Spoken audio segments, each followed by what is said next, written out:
Salut tout le monde, on est parti ce soir pour un petit débrief du match d'ouverture de cette 12e journée de Ligue 1.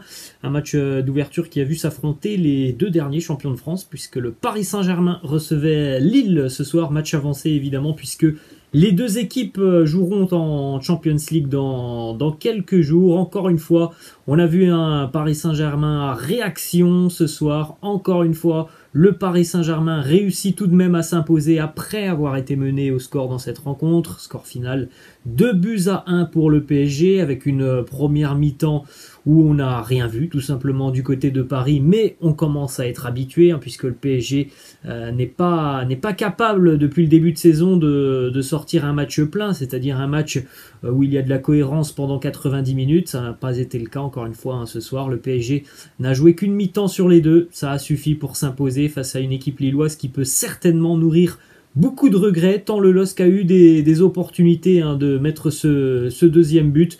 Donc voilà, une victoire quand même pour le Paris Saint-Germain, une de plus après avoir été mené au score. Ça a été déjà le cas face à Lyon, face à Angers, face à Leipzig. C'est un scénario récurrent pour le Paris Saint-Germain qui a souvent beaucoup de difficultés à entrer dans ces matchs. Une équipe à réaction en seconde mi-temps, une équipe qui a réagi aussi, notamment parce que Mauricio Pochettino a changé certaines choses à l'heure de jeu en remodifiant un petit peu son schéma de base, puisque le Paris Saint-Germain jouait aujourd'hui, en tout cas au début de la rencontre, dans un 4-3-3, et puis ça s'est terminé sur la seconde mi-temps, la fin de la seconde mi-temps, sur un 3-5-2 avec des latéraux qui apportaient beaucoup plus, parce que bon, aujourd'hui on avait le retour de Juan Bernat. Évidemment on peut pas trop juger Juan Bernat après un an d'absence, évidemment qu'il est toujours en manque de rythme, et puis un Thilo Kehrer qui nous fait toujours du Thilo Kehrer, c'est très moyen.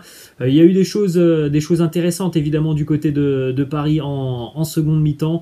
Il y a eu des choses beaucoup moins séduisantes sur la première mi-temps du Paris Saint-Germain. Donc encore une fois, c'est une équipe à deux visages du côté de Paris, mais c'est une équipe qui continue de remporter ses matchs, même si dans le contenu, c'est toujours pas terrible ce que nous propose le Paris Saint-Germain, même s'il y a eu quand même des choses plutôt intéressantes sur la seconde mi-temps. On jette un coup d'œil, les amis, à la composition d'équipe de Mauricio Pochettino, avec Gigi Donnarumma qui était dans les buts du Paris Saint-Germain. En défense, on retrouvait donc Presnel Kimpembe et Marquinhos, Juan Bernat, Thilo Kehrer. Au milieu de terrain, Idrissa Gueye, Danilo Pereira, Jorginho Wijnaldum, et puis donc le trio d'attaquants, puisqu'on le rappelle que Kylian Mbappé était forfait pour cette rencontre. Et bien on retrouvait évidemment Neymar, Messi au poste de numéro 9 et Angel Di Maria qui était donc sur le côté droit. On peut souligner déjà la grosse prestation d'Angel Di Maria, qui a été passeur décisif et buteur dans cette rencontre.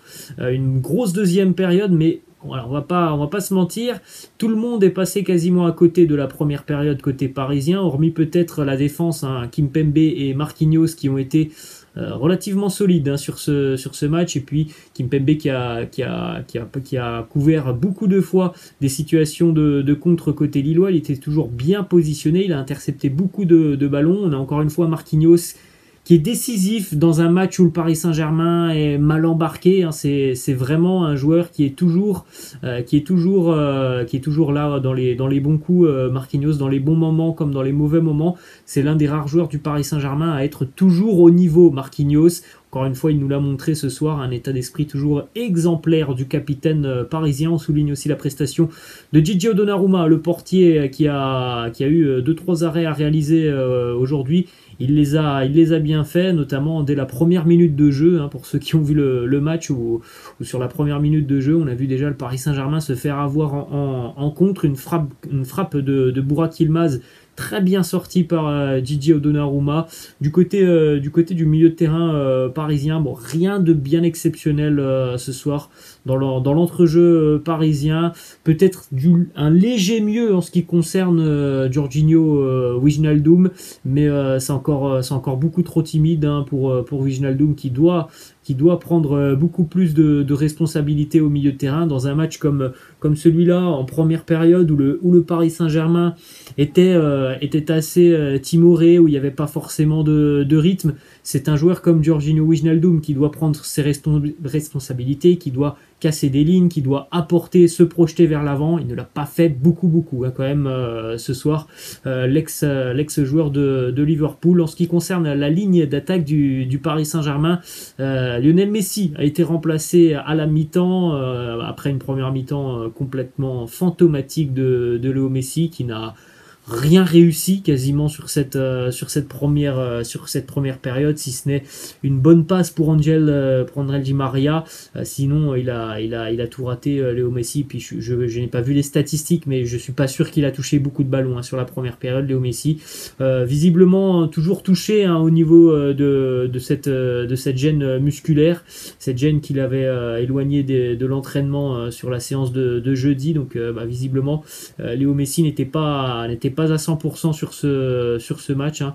Et c'est plutôt inquiétant d'ailleurs, hein, à l'aube du retour de la Champions League dans quelques jours. Donc voilà, un match très moyen de Léo Messi, mais bon, visiblement il n'était pas à 100%. En ce qui concerne Neymar, là il y a quand même beaucoup de mieux du côté de Neymar. On l'a vu, hein, dès le début de la rencontre, sur quelques crochets, sur quelques accélérations.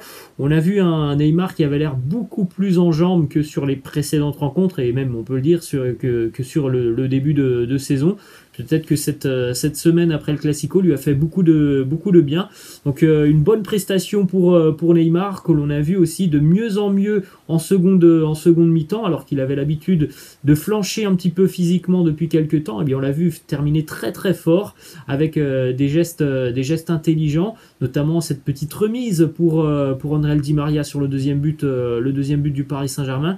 Et surtout il a joué intelligemment en lâchant son ballon assez rapidement sur certaines phases de jeu en seconde mi-temps. Ça, c'est le Neymar que l'on veut voir, parce que le Neymar qui porte un petit peu trop son ballon, on l'a vu aussi par séquence sur ce match, et évidemment quand il fait ça, c'est pas bénéfique pour le club, pour l'équipe. Mais ce qu'il nous a présenté sur la dernière demi-heure, ça c'est bénéfique pour le Paris Saint-Germain. Et puis on salue donc aussi la grosse prestation d'André Di Maria, auteur de la passe décisive pour le but de Marquinhos. Il est buteur aussi donc sur le deuxième but parisien. Il a été dans tous les bons coups, André Di Maria, ce soir. Donc une victoire en demi-teinte pour le Paris Saint-Germain, parce que la première mi-temps était quand même pas loin d'être catastrophique pour le PSG. La seconde mi-temps à réaction est quand même beaucoup plus intéressante, hein, du côté du Paris Saint-Germain. Mais c'est vrai qu'il y a encore une fois on peut le ressentir aussi ce soir, cette dépendance à Kylian Mbappé, hein, notamment sur la première période. Aucune projection rapide, aucune possibilité d'aller attaquer les espaces et la profondeur côté lillois. Donc voilà, c'est toujours un peu compliqué lorsque Mbappé n'est pas là, hein, puisque on a des joueurs qui ne changent pas beaucoup de rythme, malheureusement, et ça a été assez compliqué de bouger le bloc lillois, notamment sur cette première mi-temps. Et puis même sur la première mi-temps aussi, on a vu qu'il y a quelques problèmes au niveau du contre-pressing parisien. Voilà les amis, la fin de ce petit débrief consacré donc au match entre le Paris Saint-Germain et Lille. J'espère que ça vous a plu. Moi je vous laisse et je vous dis à demain. Ciao.